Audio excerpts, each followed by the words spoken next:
Isang magandang gabi po muli sa inyong lahat. Latest weather update po muli tayo ngayon.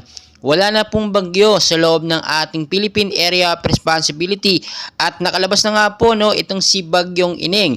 Pero ngayon po may binabantayan po tayong panibagong active low pressure area sa labas po ito ng PAR at makikita nyo naman sa ating pinaka-live radar. Sa ngayon po 35 kilometers per hour ang lakas po ng LPA na ito, pero wala po itong direktang epekto sa ating bansang Pilipinas. Tinitingnan pa po natin yung galaw nito o yung pagkilos, lalo na po yung kanyang lakas kung ito nga ba'y magiging isang ganap na bagyo sa paglipas ng ilang mga oras. Pero ngayon po ang nararanasan po natin na pag-uulan tuwing hapon po at minsan sa gabi ay dahil po yan sa tinatawag po natin na southwest monsoon or hanging habagat nga po na pinapalakas pa rin po ng mga bagyong nakapaligid po sa PAR. At kung makikita nyo naman, madalas yan isang bugsuan tuwing hapon. Kanina po naranasan natin yan, especially po bandang Metro Manila. Pero wag po kayong mag-alala, hindi po yan yung bagyo, hindi yan si Bagyong Ining. Wala na po si Bagyong Ining, hindi rin po yan yung active low pressure area. Southwest monsoon lamang po yan or hanging habagat na pinapalakas sa mga bagyo.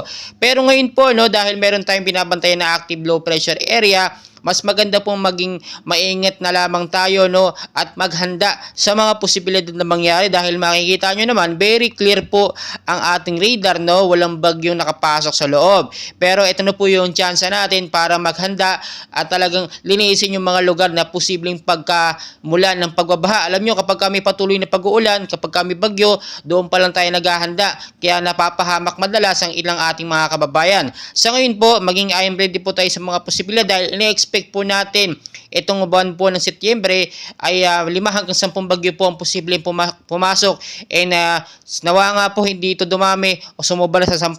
Maging ready po tayo sa mga posibilidad dahil nga po ngayon may active low pressure area tayo na naranasan at talagang kapag nakaranas tayo ng malakas sa pag-ulan, especially tuwing hapon, ay maging handa po tayo sa pagbanta ng pagbabaha kapag kami patuloy na pag-uulan. Gayuntin po sa matataas na lugar, mag-ingat po kayo dyan sa banta po ng landslide kapag meron pong patuloy na pag-uulan, lalambot ang lupa at ito'y mauwi sa landslide. Maging I am ready po tayo sa mga posibilidad na mangyari dahil never and ever po natin mapipredict. Ang galaw po ng panahon, pabago-bago po yan. So narito lamang po kami para i-update kayo sa ating weather condition at para hindi tayo mapagabag kung meron nga bang bagyo nakapasok or wala sa loob ng ating Philippine Area of Responsibility. So patuloy ko po kayong i-update and please huwag niyo pong kalimutan mag-like and subscribe for more weather updates. Maraming salamat po.